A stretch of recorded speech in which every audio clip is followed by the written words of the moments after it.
The gate tonight, 20,427. It was 17.7 million. Performance of the night is Romero and Connor, and the fight of the night was Woodley and Thompson. Any questions? Kevin? Dana, the first thing I wanted to ask you was the ridiculousness of this ban in New York.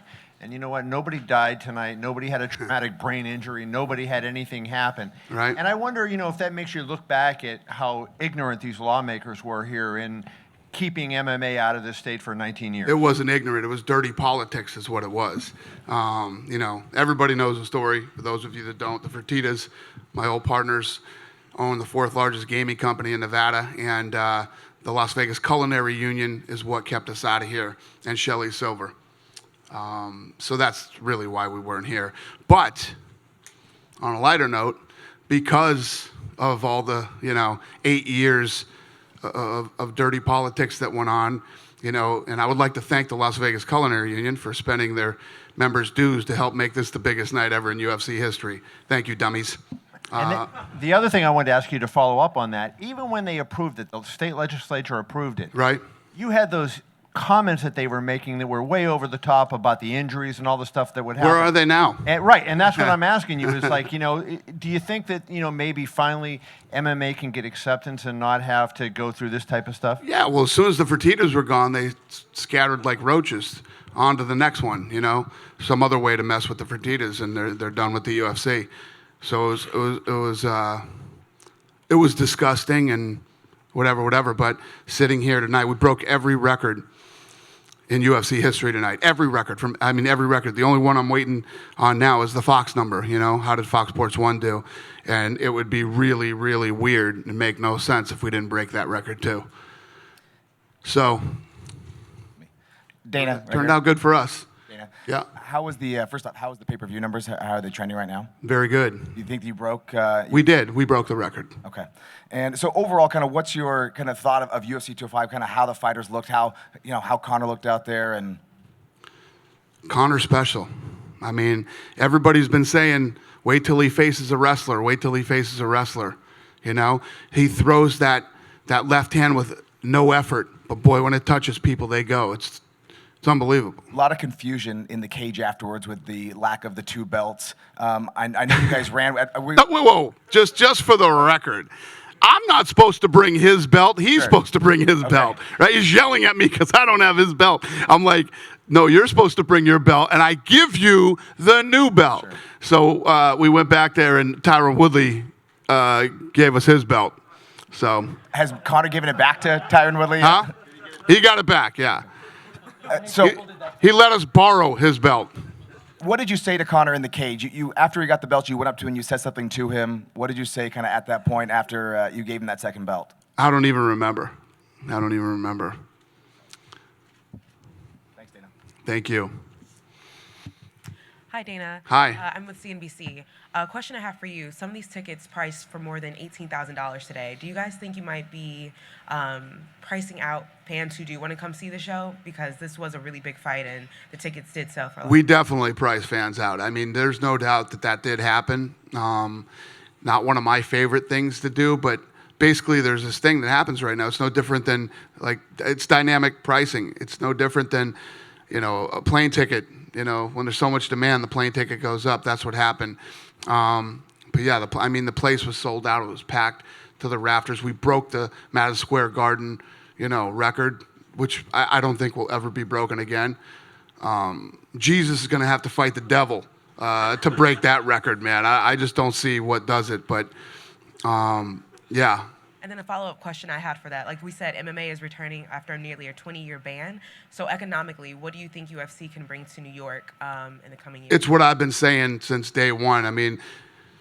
If you look at, how many people were here from other countries in different parts of the United States, they're staying in hotels, they're eating in restaurants every night, they're shopping in the stores. The economic impact for the city of New York was outrageous, You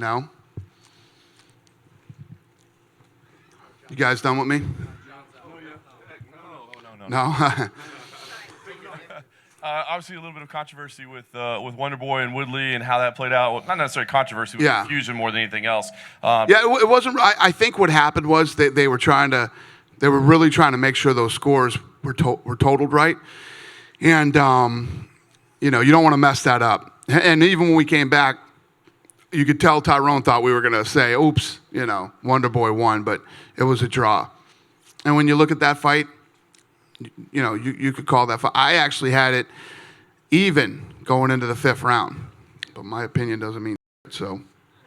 I guess one place it does matter, though, is what happens next with those two guys. You rematch them, man. I think that it was a draw, and the fight was ridiculous. It was the fight of the night. You do it again. That leaves Damian Maia, I think, on the outside looking in. What would you do with him? Ask him if he wants to wait, let him fight? Damian Maia's right there, man. So, he'll get the next shot if he wants to fight somebody else or whatever. I don't know. And again, it's the night of the fight. I hate to make fights the fight of the night. I don't do it, but that one makes sense. I think it makes sense.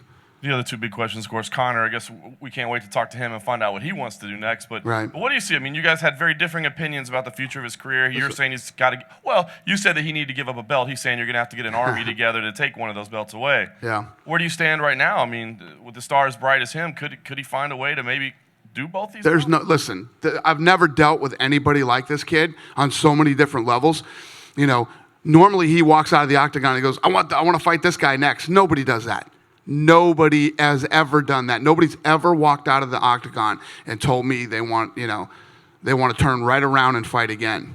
He does. And who knows? I'm going to let him enjoy this night and enjoy it, and we'll talk business later. Does that mean maybe you're softening your stance a little bit? No. And just last question, Khabib Nurmagomedov had an incredible performance tonight. He had some pretty strong words for Conor. I think he had a couple of words for you as well, maybe over there. I didn't hear what he said. Okay, well, what do you think? Where does he stand? I mean, does he deserve to fight that belt? That guy was screaming at me in between every round. Give me that belt and yelling. I was yelling back to him. Finish this fight first. How about you in 30 seconds you got you got to deal with him. And every round he's screaming at me. I get it. Understood. You want a title shot. I get it. We'll figure it out. So do you have an idea? Because Tony Ferguson had an amazing performance just a week ago. I agree. Do you have an opinion on which guys? It's a good problem to have. Dana, I'm curious, have you had a chance to speak with Lorenzo since the fight ended tonight? Lorenzo was texting me all night. Yeah, Okay. Frank was here tonight, and Lorenzo was texting me all night. And can you share with us anything that he said to you? He said, that was a majority draw. What are you guys doing? And obviously, you guys have been through a lot together. What part of you wishes that he could have been here tonight with you to see the whole thing through? And You know what? The thing is, I've told this story a million times. I was a mess when this whole deal went down. And then, this guy who's been my, close friend since high school looked at me and said, Dana, I'm done. Be happy for me.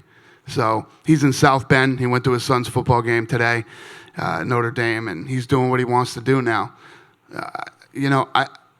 No matter what happens from here, no matter what Ari and I do, no matter how big this thing gets, nobody from here on out, throughout the history of this sport forever, will have contributed more to this sport than the Fertittas have.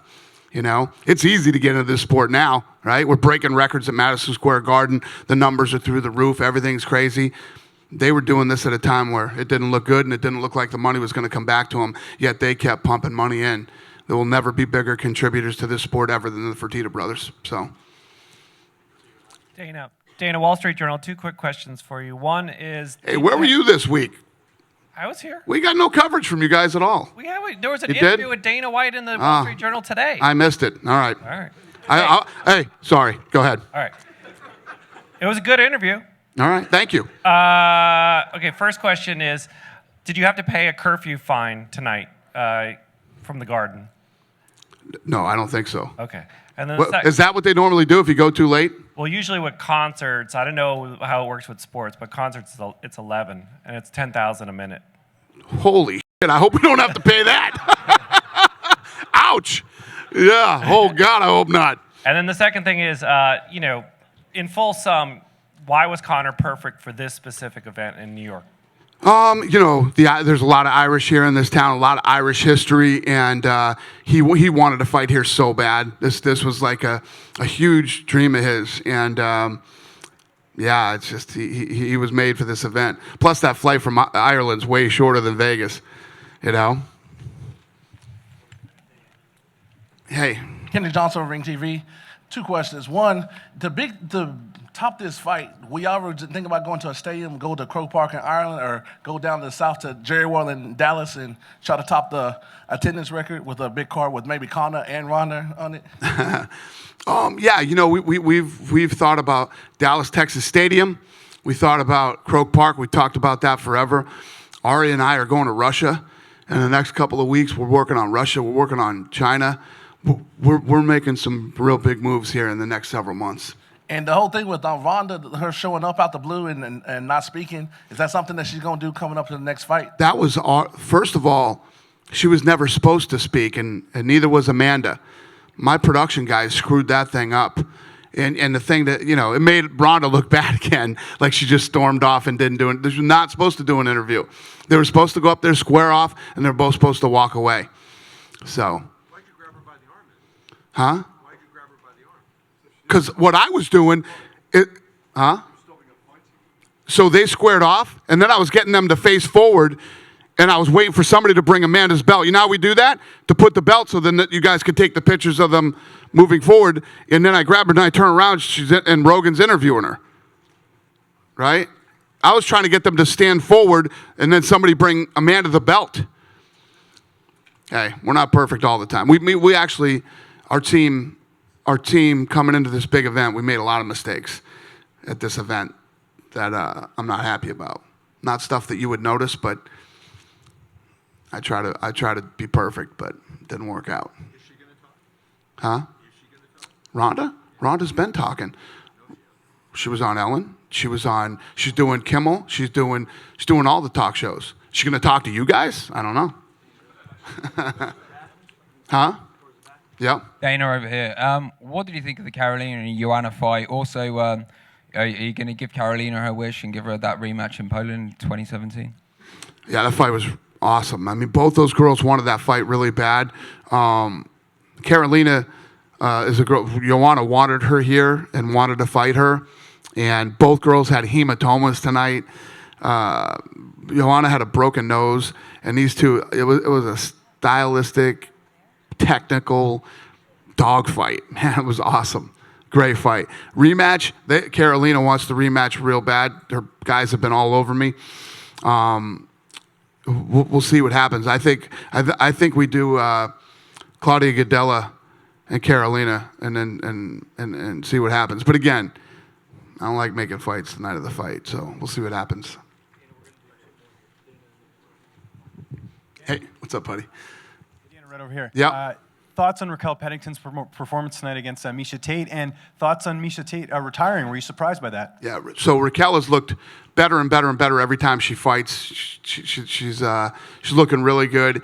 And no, I didn't see the Miesha Tate thing coming, but you know it makes sense. Miesha's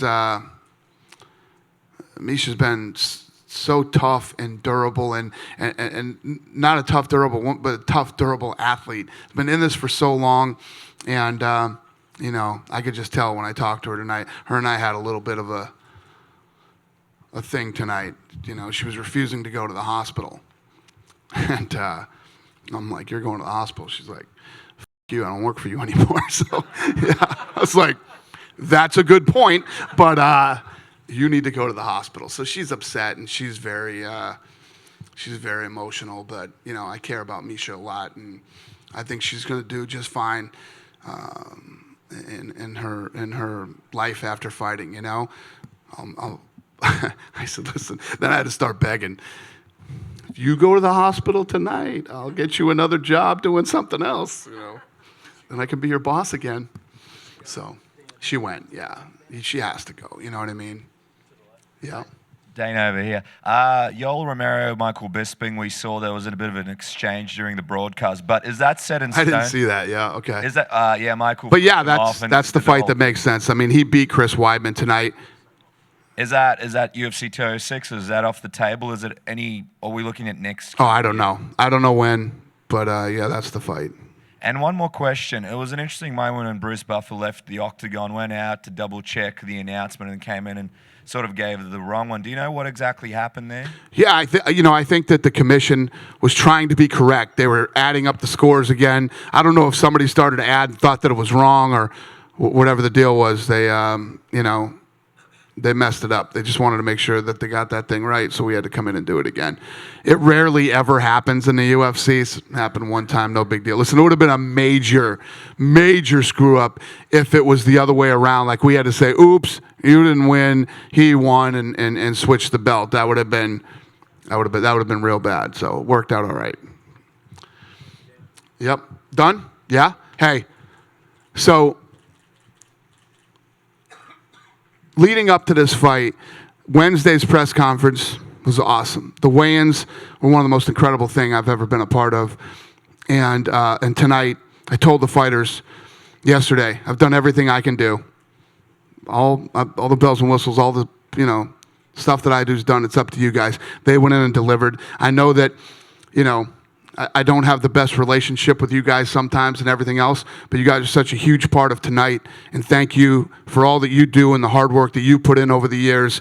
Tonight was a massive win for the UFC, a huge win for the sport, and you're all a big part of it. And I just want to, I'm not always the nicest guy to you guys. Thank you very much. I appreciate it. Huh? Don't piss me off. I'm leaving now.